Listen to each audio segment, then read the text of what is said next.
concert, ne serait-ce que pour nous, pour notre travail, pour écouter ce que ça donnait. Et en fait, ce moment était tellement magique qu'on s'est dit il faut qu'on le sorte en disque, et c'est pour ça qu'on a sorti ce EP, mais c'était pas du tout prévu en avance.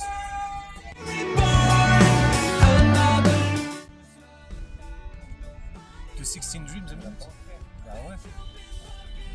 Alors déjà, on peut dire que pour l'instant, c'est un sans faute. Guadalajara, Querétaro, c'était vraiment incroyable. Pour répondre à ta question, parce que là, je réponds pas du tout à la question, le set qu'on fait, il est pareil qu'en France, en fait. On a rajouté quand même quelques titres, c'est vrai. Comme on n'a jamais joué ici au Mexique, c'était important qu'on réponde aux fans, quoi. Voilà. Et c'est agréable. Et qu'est-ce qu'on disait? Et donc, Et en la fait, il y dernière aura question, oui, on sera très heureux de jouer plusieurs morceaux de 16 Dreams a Minute. En fait, il y en a plein qu'on adore jouer sur scène. Un qui nous fait très plaisir, en fait, c'est East Zion. C'est pas forcément le préféré des gens, mais pour nous, en live, il se passe un truc vraiment magique. Et en fait, on va jouer des morceaux de tous nos albums, en fait, le premier album, deuxième album, jusqu'au sixième album. Il y a un peu de tout parce qu'il y a plein de morceaux qu'on aime dans tous les albums et que notre public aime. Donc, il y aura vraiment un peu de tout.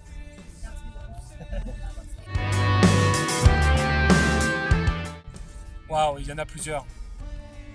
Il y en a plusieurs. Franchement, on est hyper content et honoré de voir des fans chanter autant de chansons. Il y a Let's Go, il y a Riots aussi, Brother, Criminal, Tender. Bankruptcy, Bankruptcy. alright. En fait, presque tous les morceaux, c'est vrai que c'est impressionnant. Le public mexicain, on n'a jamais vu un public qui chante autant les morceaux. C'est-à-dire qu'on a presque peur de se tromper nous dans les paroles, tellement eux, ils ont les paroles vraiment, tout le monde chante, quoi.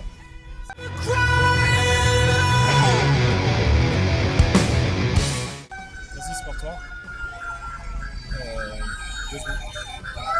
Alors oui, on chante en anglais parce que c'est la langue de tous les artistes qui nous ont donné envie de faire de la musique. The Machine, bon, bref, pour nous c'est ça la question. Et qu'est-ce qui fait la connexion avec le public mexicain? Je pense, du fait qu'on les a rencontrés et qu'on ait pu rencontrer plein de gens, même dans les meet and greet et discuter, c'est qu'il y a une sorte d'émotion à fleur de peau et une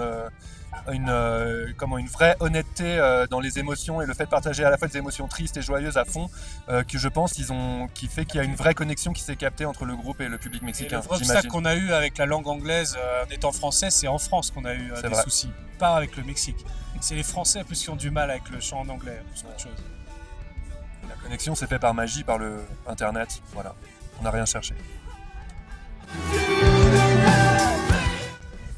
Moi j'en ai une qui me vient, c'est qu'on a fait des sessions très très tardives avec Ash Workman, qui est l'ingénieur du son qui a bossé avec nous. Très tard le soir, Très tard, j'ai dit quoi? la nuit, très tardive, mais c'est pour que Très ce soit tard, clair. ouais, très tard la nuit, ouais. Et on s'est rendu compte que Ash Workman était un grand fan de fromage français. Et donc on a acheté plein de fromages. Et c'était horrible parce que du coup, en fait, il y avait énormément de fromage sur la table, mais ça sentait partout le fromage. Et pendant plusieurs jours, il y avait une odeur de fromage qui empestait les pièces du studio. Voilà. C'est pas une année, c'est plus. C'est très glamour comme anecdote. Voilà. T'en as une autre Très ou pas? française, non, c'est très bien. Bon bah, Unplugged News.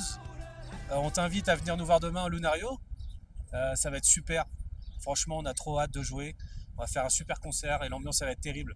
Vraiment, à demain. Hasta mañana. Hasta mañana.